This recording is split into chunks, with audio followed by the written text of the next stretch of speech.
town school modernization committee. That committee is overseen by Anne Marie Kemp, and as offshoots of that meeting, of that committee, there are some subcommittees. And this subcommittee is run by Rich Gussenberg, and the purpose of this subcommittee is to solicit teacher input throughout the district from everyone who is a staff member in schools. And so we've had visits at Doolittle and Humiston School and the high school, not Darcy, Chapman, Dodd. And so you are our next stop on the tour. So we're very excited to hear from you all, especially in regard to, innovations and when you think about how best to preserve or grow your programs and your instructional practices. What type of a physical environment do you need in order to accomplish that? So, the school was built in 1971, yet is still one of our newest buildings. We'd like to hear from you about that. So at this point, I'm the liaison to the committee, and I will turn it over to our chair, Mr. Gussenberg. Okay, I have to go through a couple of formal things because we are a subcommittee of the town council. So I'm going to call the meeting to order and ask you if you'd call the roll. Yeah, Mr. Gussenberg. Here. Ms. Bates. Here. And Ms. Kemp is not here, but we do have a quorum. Okay, and we have to do the pledge of allegiance. And then we can start. I pledge allegiance to the flag of the United States of America and to the republic for which it stands, one nation, under God, indivisible, with liberty and justice for all. Okay, with all that said, so what we're doing at this point in time, as you probably have read or heard, 4 years ago, I guess it was, the Board of Education started off on a process, looked at a variety of options and came up with a plan for modernizing the schools. That plan was comprehensive, but the first piece of it was a new 6th through 8 middle school, and then eventually a new high school, and then there were a lot of other pieces to it. That plan did not gain approval, and so it was put on the back burner for a while, and the town council, the Board of Education, got together. Sylvia Nichols, by the way, who's sitting with us today, is on the town council, and decided if we were ever to move forward in the town with modernizing our schools, we needed to get the town council and the board working together. So they created a committee which has 3 town council people, plus Rob Orris, who's our mayor as an ex officio member, 3 board of ed members, and 7, I finally got it, I keep saying 5. It was 5, they moved it to 7, I keep saying 5 every time I've done it. 7 people from the community, and we are both community reps on the group. The full committee meets twice a month. In fact, we had a meeting last night. There are 3 subcommittees that are working right now. One of those subcommittees is working on getting an outside consultant who will work with the group. One of those committees, which is chaired by Sylvia, is doing tours of other school districts, looking at both new schools and renovated schools with a whole series of questions so that we can come back and report to the full committee. And then this particular committee was charged with going around to all of the schools in the district, making sure that we've heard from all of the teachers who wanted input. We are videotaping, I want to forewarn you there, and you could go on the school modernization website, which is on the town council, the town of Cheshire's site, and you can see all of the videos from all the schools, plus every other meeting that's held. We also do formal minutes of all the meetings. And so all of what we do here gets reported back to the full committee. Obviously, the different schools have very different needs. And so in some cases, we've had meetings where there's been a lot of discussion about maintenance type issues, windows that don't close properly and, things like that. We have some very old facilities. We've had some other discussions which are more about program. How should schools change as we're developing more into 21st century learning? The kind of groupings that we have, things like that. What kind of facilities do we need? how has a middle school education or a high school education be changing, and how does the facility need to change to accommodate that? One of the big questions that's come up, which I would want some input from you here, is the question of sixth grade. The original plan for a new middle school had a 6 through 8 middle school with the idea that we wanted to move the sixth graders into the middle school. I know that our committee, the full committee, is very interested in hearing staff input on that. Is that something that they feel is a positive move, or is that something that they would prefer to keep the sixth grades in the elementary schools? So this is just a very informal as it can be with minutes of a video, but it's an informal, information gathering session to just ask you to, be as open and as honest as you can about your facility, about the needs that you may have, and we'll take as much time as you feel we need. If you only need 10 minutes, we can all go. If you want to stay for an hour, we'll do that too. So I'm going to open it up to you. And feel free to make your comments, and then if you need to go, that's also okay. I don't mind going first. Yeah, go ahead. No, I mean, I've been Shy over here, I can tell. For a minute, you do need to state your name. and Eric your grade. Brinkman, and I teach sixth grade here. So this is my 21st year in Cheshire and at this building. For the most part, the building serves its purpose, but there's just a couple of things that popped up. We did get rid of the carpets. However, I would say overall the indoor air quality in this building leaves much to be desired. I could come into this building and be 100% fine, and within an hour, I'm coughing and having to blow my nose, and this is continuous throughout the year, doesn't matter when it is. So I would definitely say the indoor air quality, this is something that has been monitored in the past. I don't know if it is anymore, but it's poor. And then one other thing is, I don't know the exact cost, but I believe Cheshire paid in excess of $5 million maybe for a new HVAC unit that's up on the roof. And quite frankly, it does not work the way it's supposed to. Building's supposed to be air conditioned, and daily we have to put in requests to get it turned on to make sure it's even functioning.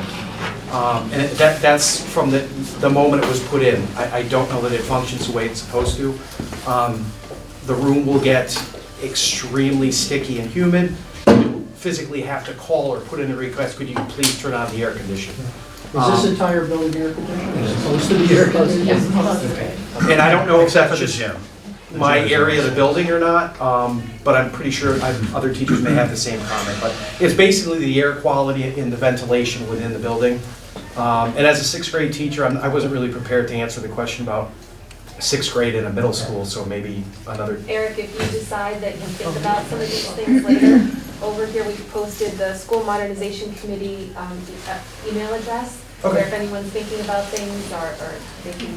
And we've had a number of teachers after we finished our meetings who said, I went home, thought about something, and sent an email, and it's sent out to the whole committee so that everybody sees those responses. Thank you. We're trying to be as open in this process as we possibly can.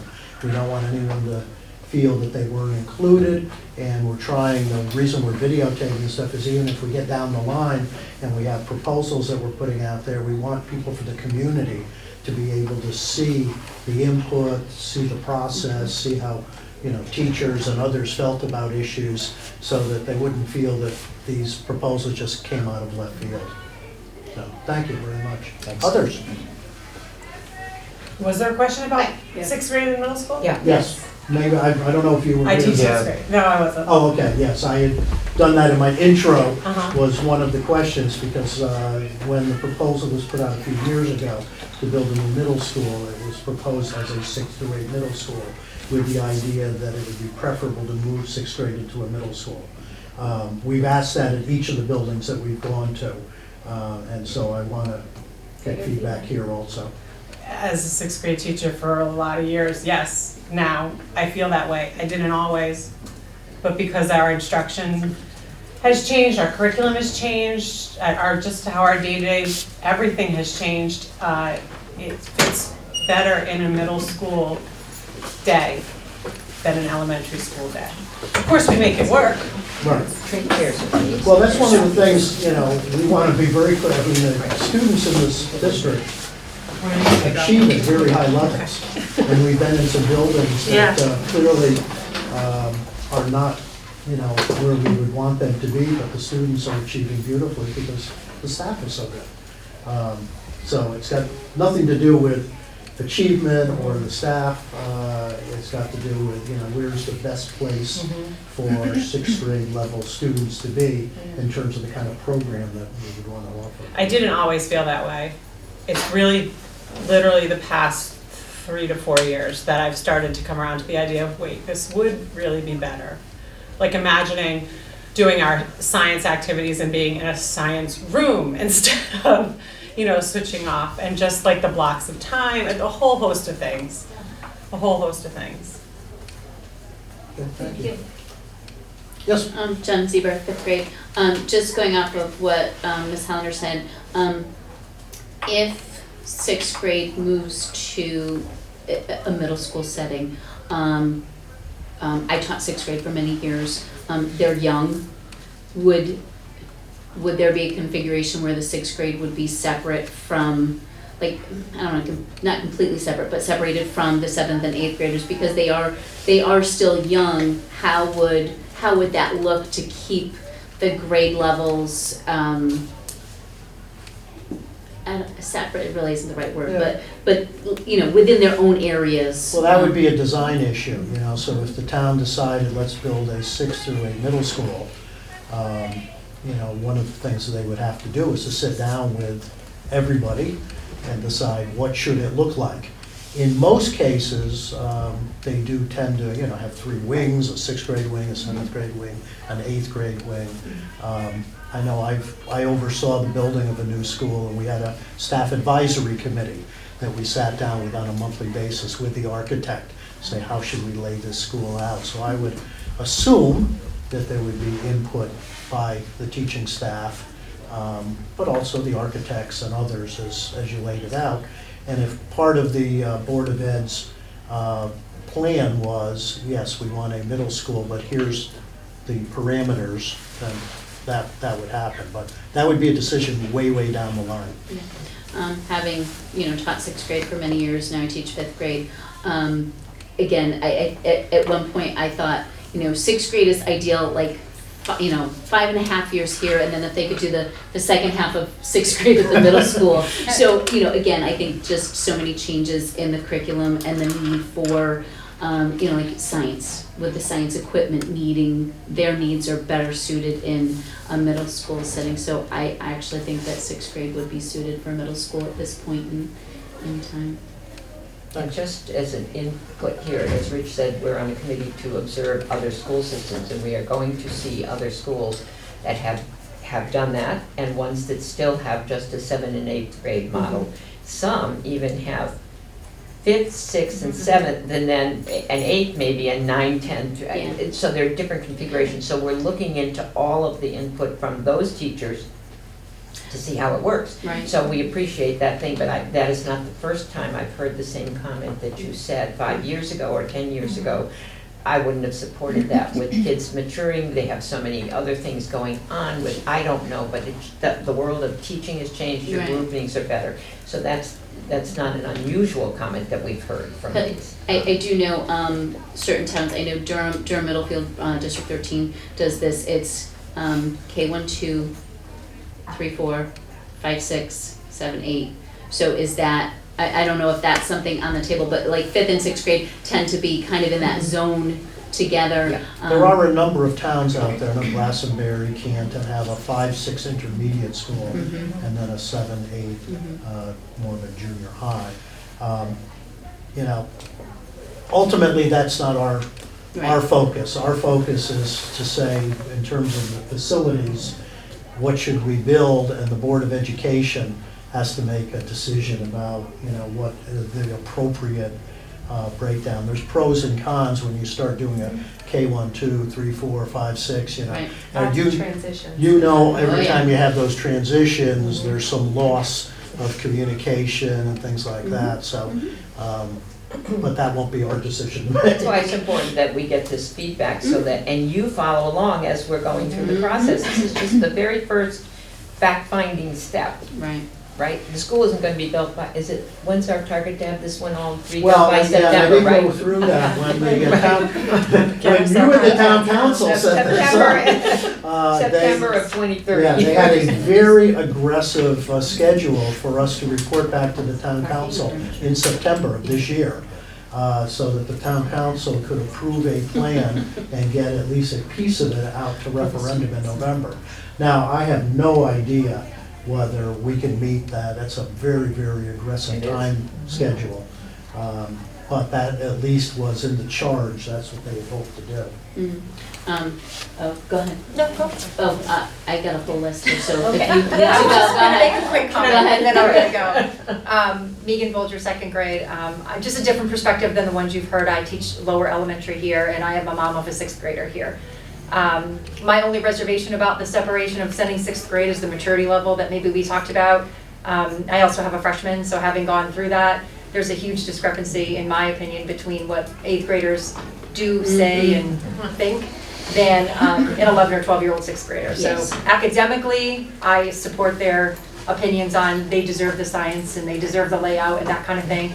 Socially, I would be a little bit more reserved, speaking more as a mom, not an Well, educator. and it's interesting, because we've had a couple of other moms who have said that, you know, they're teachers, but they have a child who's that age, and I think those couple that have spoken up like the idea of keeping them in Keep them young. elementary It's a level. different perspective. The Not teachers right or in wrong, it's general different. have said, you know, educationally, they see them fitting more in with the 7th and 8th, the new science standards, Right. some of the, you know, Well, when way that you curriculum- would group them Yeah. and things like that. Its curriculum is written now as stopping at 5th grade and then it's 6, 8. Right. So the way it's designed And that's is the way with all- that middle school all the- model all the in national mind, so, standards yeah. and some And of the the only And time it's- they're really together is on the bus.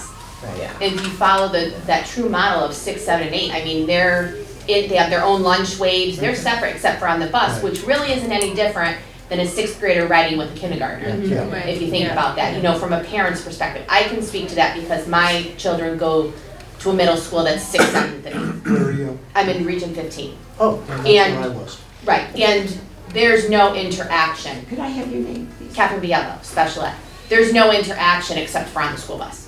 And our kids even have recess at their middle school because that should be built in to promote, you know, higher achieving, they say, and they wind up getting a 20-minute recess in 6th, 7th, and 8th grade. I just wanted to interject qualities. I agree with Eric about the air quality. The other thing is the shades in the school, they're dry rotted. So you take your chance every time you go to lower a shade because the student says that they can't see. So some of us have now decided we move children instead of lowering shades because you don't want to take that chance of not being able to pull up your. I've knotted mine multiple times whenever they break. The other thing is windows don't close all the way and there's gaps in the windows. Water comes in on a really rainy, windy day. There's also sediment that can be seen even though we no longer use the old heating system. I don't know where it comes from, but my counters are constantly have like a black grit on them. Over near the windows where the old system was. So that's not really good for breathing in. Yeah, we always, you know, in this town, they still talk of, this is the new school. Well, we forget, it's not quite the new school, it's 50 years old, so. Right. Yes, ma'am. Sorry, I got to behind you, Tara. Yeah. Okay, so along the same lines, agreeing Did with you get a name? Oh, I'm okay. sorry, Heather Gerber, grade 4. Oh, Gerber? Yes. So along the same lines of the windows, my windows also don't close, and my shade, I have trouble with the up and down on it. If there were an emergency, I literally cannot open my window without physically climbing up on the counter, moving the stick that's in the way, and yanking with all of my body weight to open the window. Is that an original window, do you know? or I is it- believe so. Yeah. They haven't done any window replacements yet? So we're on a Scott Jeffrey principle. We're on a cycle. We're replacing 2 windows a year. That's what the budget. 2 windows? 2 windows. That's what the budget allows currently. So there isn't a maintenance budget that allows for, or a capital budget that allows for full replacement. So we've been going on 2 per year. They go through that cycle over the summer. That was one of the things I had on my list, is just window replacement. As far as overall school security and safety, that's an important piece, being able to, really when we look at evacuation as an option to exiting a room during emergencies, we want to be able to open those windows regardless of how big, strong, little, whatever. You need to be able to have those windows open. And being able to do that, not over 20 years, but really immediately. That's important. So you take a building that's from 1971, it is the most current building, Right. but there's modernization that needs to take place in a building such as this. Windows, doors. One comment I think that you probably heard already was ADA or handicap accessible doors that open up for people in certain places. I know we talk about shades and things like that. A lot of that is all in a cycle. It's all based on a limited budget that only allows for certain numbers of replacements each summer. So a building like this would be important to modernize windows, shades, ADA accessible doors, and then just overall security that's modernized. We're working on that, but also needs, I think, a more modern approach and look at that would be helpful. So. Okay, I know they're looking to do the man trap. We are, yeah, the double access doors, entrance doors, so that's a good thing. That's coming. Yeah, increased security cameras, stuff like that. Yeah. So, You don't have security cameras? we do, we have some, but it's a big building, we're over 100,000 square feet. So new cameras are being put in this year to add to the cameras we have, but still there are blind spots, and it would be nice to make sure that we're And completely you have covered. exterior cameras too? They're in the process of installation at this point, so but those will be the first exterior cameras. And you have access to all that as principal? As principal, we have access on our computers to be able to see all the cameras that are currently hooked up. But those kids who are misbehaving in the bathroom. Cafeteria. See who You know, we can't go to the bathroom. But hallway. The toilet got clogged at 12:01 and I saw you right at 12 But there's a lot of, still there, additional cameras would be helpful to have that access, but outside too. We want to know, to make sure that the children are secure and safe. And to piggyback what Scott said about security as far as lighting for teachers outside doors, because at 5 o'clock in the wintertime, when teachers are exiting the back doors, like out near the blacktop, it's totally pitch black. Is there lights there that's not on, that aren't on, or there isn't lighting? Are there lights there?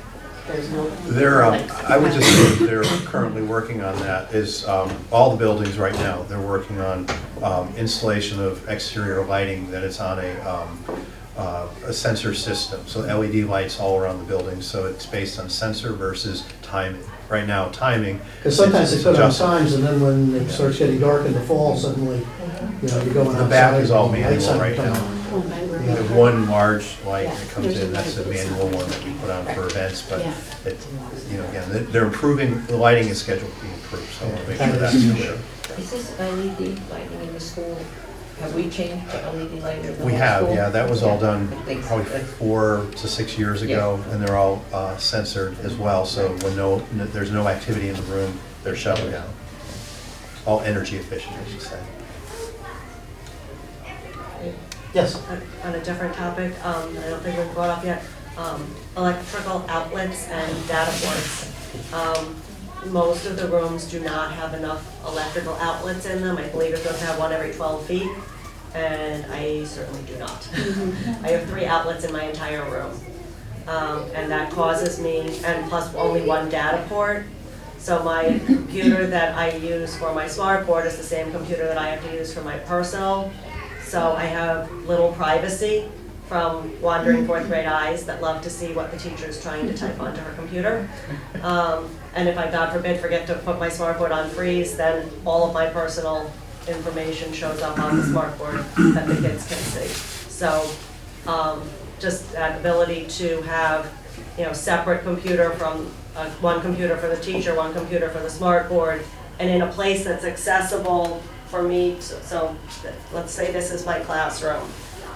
If I'm teaching on this wall, my computer right now with this mouse and everything are over here. So if I need to do anything on the computer, I need to come over here to do it and then go back to the smart board to interact. I do now have, thanks to the technology people, a wireless mouse That's what I and was keyboard, gonna which ask. helps. Yeah. It does help, but it doesn't always work, and so I'm still, if something glitches or something, I still have to go back to my desk to access it and back. So it kind of interrupts the flow of the lesson a lot with that. How's And then- wireless connectivity in the building? For me, I don't have any issues. Okay. It's been working well, and they did have to replace the mouse and keyboard ones because they weren't interacting properly, but once I got the new one, it's been good Do now. you use sets of Chromebooks in your room? Use Chromebooks, And they no work well. connection problems or anything No, like I that? don't have connection problems in my room. Good. And the Chromebooks are great, and the Go Guardian, by the way, that you got is awesome, because it gives you the ability to see what the kids are doing when so you have that ability. So those technology things are helpful, but it's those old-fashioned things, the outlets and the locations of your hardware, that's more of a struggle. We have the Chromebooks that we need, and we have the smart board that we need, but some of the smart boards do need to be updated. I know I have a new-ish one and it works pretty well, but my co-teacher, hers has been not working properly all year. So just making sure that all throughout the building that, everyone has the most modern versions of the smart boards as well, because some of them are not up to date. If I could add to that, it's also, the technology we have is great, but if we're going to continue using it, then it needs to be maintained well. So like for me at 6th grade, Deb Hollander, 6th grade, for me at 6th grade, we've had the Chromebooks longer, and at least once a week, I'm putting in work orders for this key came off, or this one's not turning on, or the other day it was, the student did nothing wrong, it was just wear and tear. Like the back part of it was starting to come apart. So the maintaining those things, like some of our Chromebooks are like almost literally like on their way out because they're falling apart. So it's wonderful to have the technology, but if we're gonna continue using it the way that we are, it also needs to be maintained. Then I think that goes along with the smart boards too. Well, I was told when we were at Chapman yesterday, they're replacing the smart boards. With the some- presentation tools, Right. yeah. So that's in process, but obviously it'll take years to take Yeah. place. I know furniture has come up in a couple of the other meetings. Particularly it tend to come up at the middle and high school because they have those one-piece desk chair things, and they're talking about wanting to do a lot more grouping and things, and it didn't work. But do you have any issues at all with the furniture that you have in the classrooms? It's old. Yeah. And if I could just say, we've been trying to cycle in new furniture every year, so Yeah. several classrooms each year. So in the intermediate grades, it's more up to date and modern, but it's still not modern flexible seating that allows for groupings to be able to pull desks together and to be able to allow for more collaborative learning environments. So they're making do with what we would consider traditional furniture.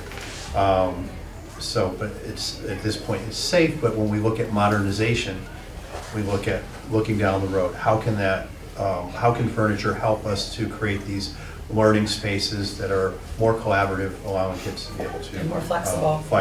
Because the only way that I've been able to get other options for seating in my classroom other than chairs, student chairs, which are so heavy and cumbersome and not comfortable for a lot of the kids, is by putting in for grants from our school PTO to purchase the wobble stools, or using my own money to get stools and cushions and different things to make the seating more flexible. So the option, if something going forward is furniture, it's the option of also, do you have to have the traditional student desk and student chair? Can you have some of those and some of others, and a combination, and just to make it more flexible?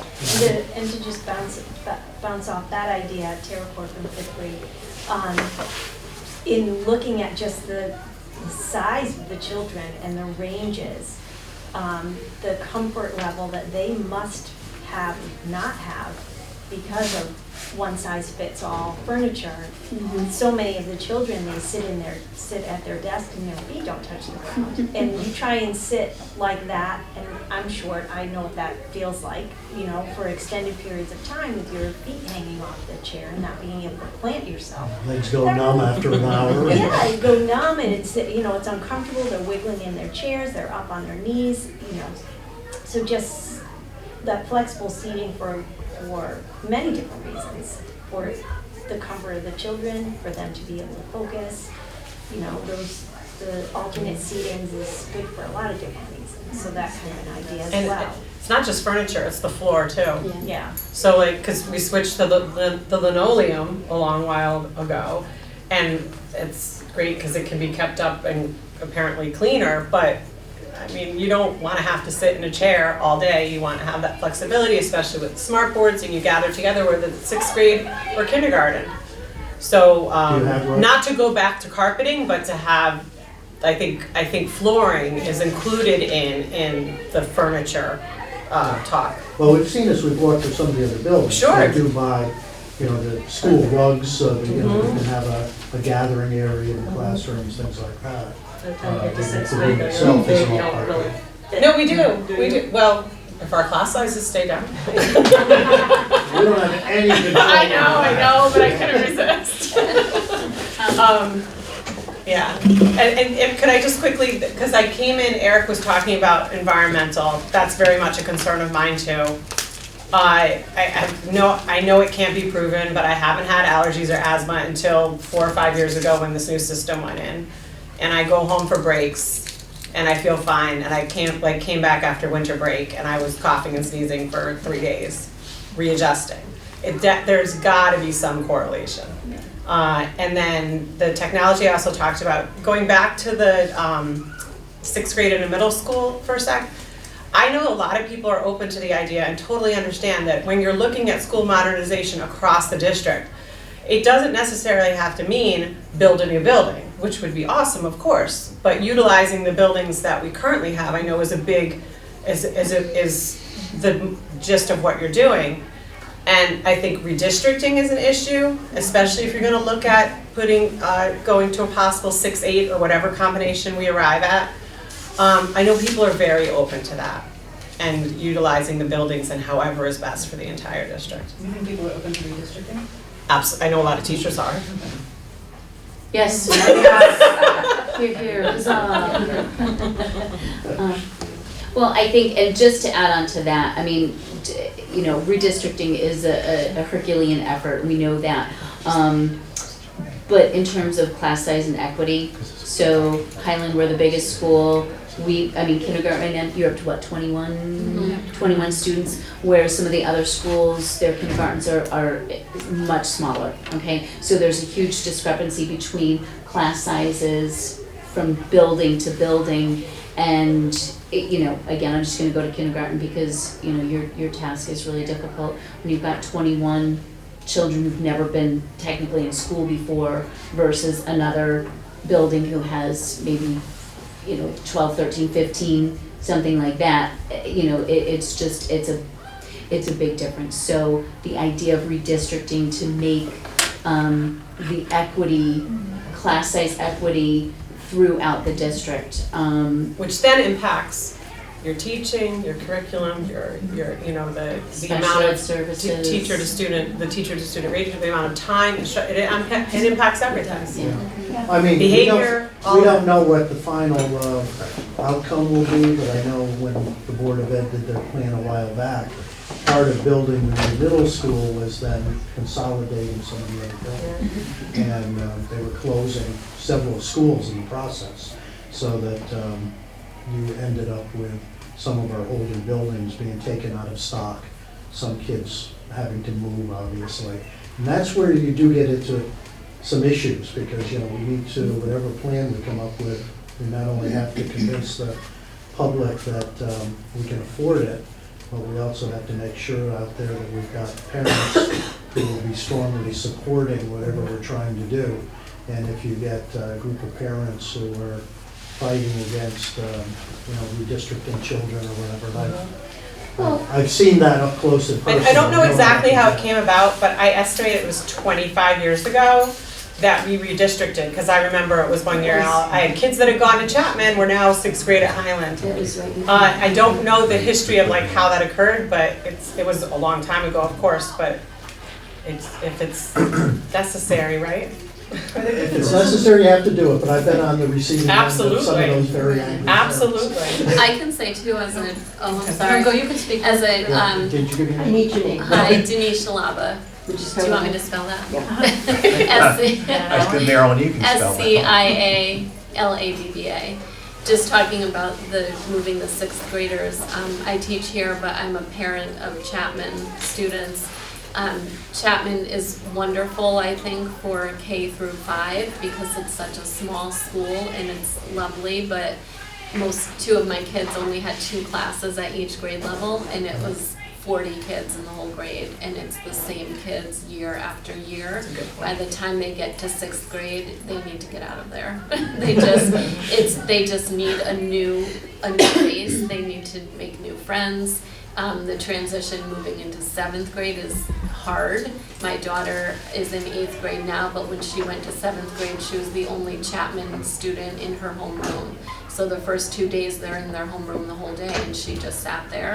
She felt like all the Highland That's a really kids good point. knew each other, So there's which only 40 they of them. did. Yeah. There's only 40 Chapman kids. She wound up in a homeroom by herself, and she's not one to bust in there and be like, hey, I'm Allie. So she kind of sat back for 2 days, and really it was a hard transition for her. So just as another perspective as a parent, I think that's something to think of just because the size of the schools are so different.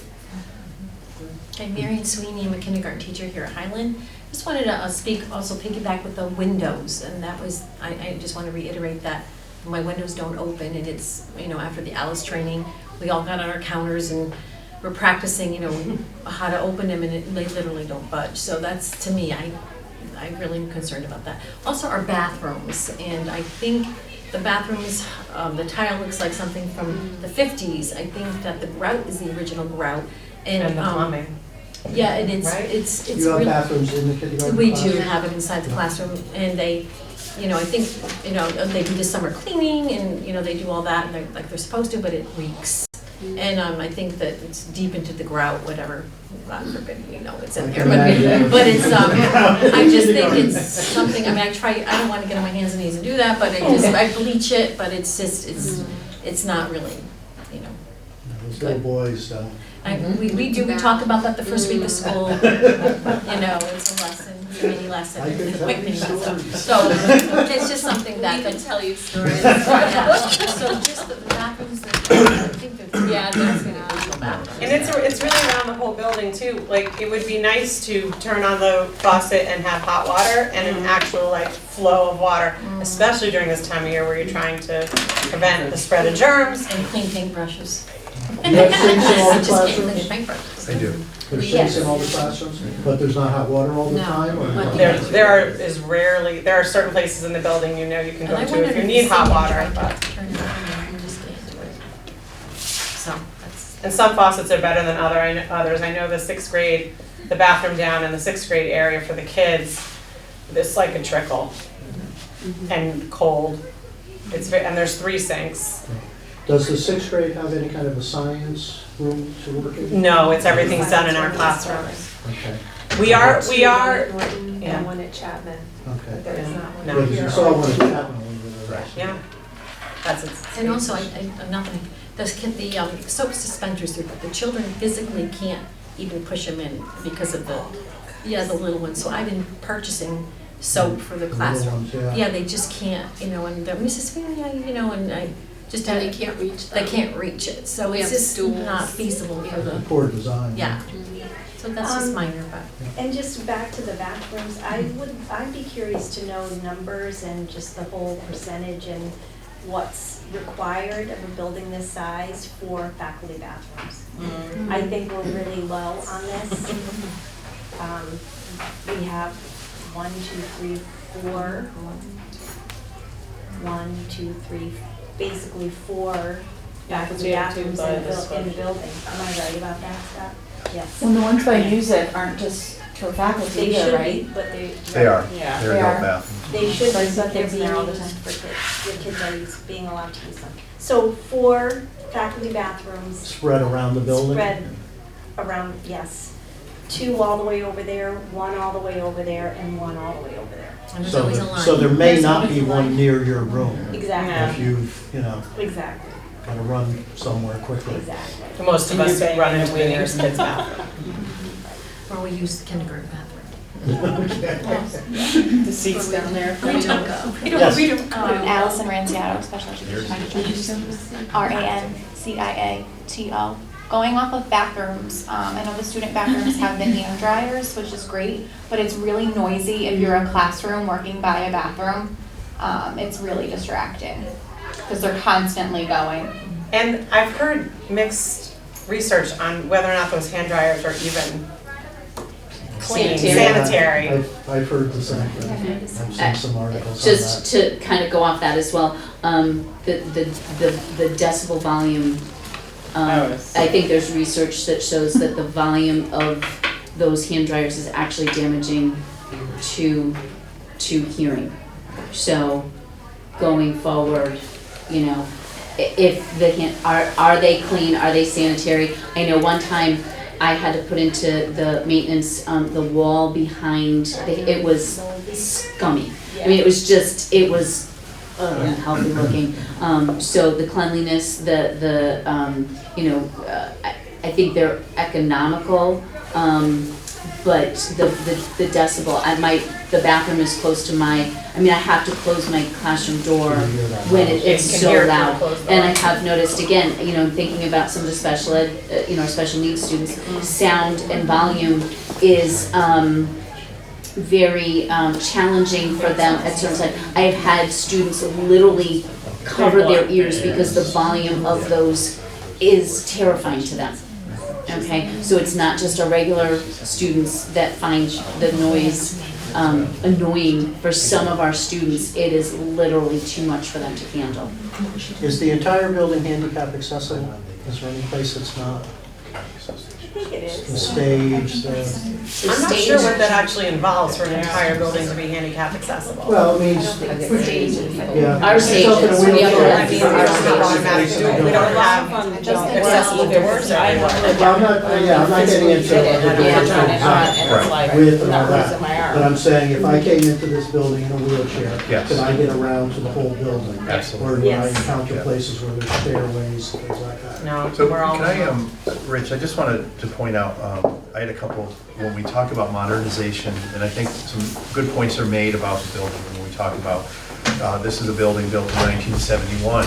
They were open classrooms, so there are these doors that can open between classrooms, so there's not enough, let's say, power outlets or data ports, things like that. Those are all really important things to look at for modernization of a building that, So Scott, you close those. those doors are closed, Yes. but So there's they, no electricity or anything? you can't Right. No, put power it's a folding wall. So what is outlets on that those like doors. acoustically that's? Terrible. So that would, and so I would add that point. There are areas and spaces in which acoustics are important. So soundproofing between 2 music rooms where they have the portable wall would be important because we don't open the wall anymore. They're 2 separate spaces.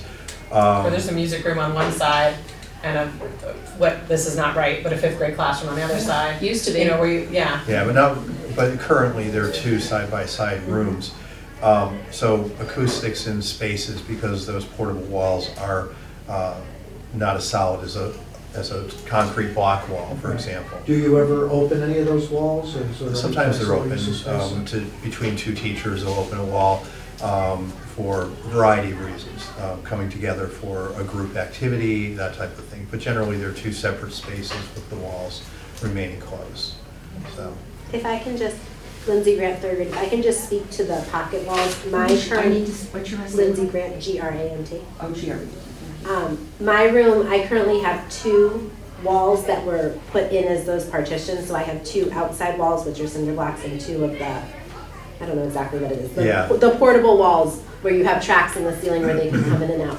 And the acoustics are not great, but I also have the way the room is configured. There's a gap of about 1 foot one of the corners between my wall and the solid doorway wall of the next classroom. And it works. I mean, it's not horrible, but there's no way to close that off. That's an odd design. It's- Was that done after the fact? Or was it- When the space was split, I think when they split that many classrooms in the area into 3, it was just the way the pocket walls went. Well, and then in some parts of our buildings, over time, fire codes changed and walls need to be built. Because I remember when I started, I had one end of my classroom that was totally open. And over time, they had to build a wall there because of fire codes. So things like that have happened over the years too. We didn't have doors. But Rich, No, I you didn't can have see doors. this is one of the We're trends open. Yeah. here. But I think overall, staff here is modified and adjusted to use the space adequately. Yep. But again, as we look down the road towards modernization, these would be things. Right. One of the other things I wanted to just bring up that is important is a building this size with about 745 students, over 100 staff members. We talk about almost 900 people before we have visitors in the building every day coming to this building. Things like parking, entrance, exits. If you've ever been to an event here and tried to get out, it takes a long time. Jen, you understand, and Sylvia, you probably have as well with your boys. So reconfiguration of any type of parking, entrance, movement. You have a separate area for buses and for parent drop-off, right? We do. We have a bus circle. We have 14 buses that come in every day. We have parent drop-off on this side of the building, the south side, north side. We have special ed buses coming in. We reverse the process in the afternoon, so parents pick up in the cafeteria in the afternoon on the north side, and special ed buses pick up on the south side. But So even though there's 2 drop-off spots, they all come out the same. converge to Right. one point. Yeah, we only have And one. if it gives you any One any intersection. comfort level, we've discussed it in the council meetings on how we can fix that for you as part of this modernization Sure. plan. Our And police- whether we could get you exited out to the north side of the police station Right. or to other, yeah. A So lot of conversation, but I would say our police department has been amazing. They have been so helpful to us by extending the light in the afternoon, by adding, we went from 17 seconds to 40 seconds per light cycle, which made a difference between a safe exit, so limiting the time that kids are sitting still in buses in the parking lot, which leads to either behavior problems or overheating. In the morning, also extending the time by about 10, 15 seconds, and that makes a difference about getting parents out and making for the most efficient given the situation, so. Aesthetically, the front of our building is lovely, Yeah. but do we really need a gazebo and lots of grass or more parking? well, there you go. Yeah, there is some space there that There's you some probably space could capture some additional parking spaces. Well, we said we were gonna run until 4:30. I just wanted to ask about the portable buildings I here. was gonna ask, do you still have computers back there? We do. Do that? Yeah, we're utilizing the 2 computer labs in the portable space at this point. One day per week, we do use one space for orchestra, because band and orchestra are on the same days, so the schedule works in a way we have to use that space. It's not perfect, it works. Like I said, our staff is amazing. They will be creative, they will do everything to make the space work. When we talk about 6th grade, they make 6th grade really personal and using almost like a middle school model within the space we have. Is it perfect? I think that's up to study and conversation. Are your portable classes connected to the building? No. You have to go outside They're to separate, get to yeah. them. There are ramps. There's handicap Covered accessible, there are ramps, but yeah, they are used still. But there are security concerns there if you've got to leave the building to go Right. to another space. Yeah.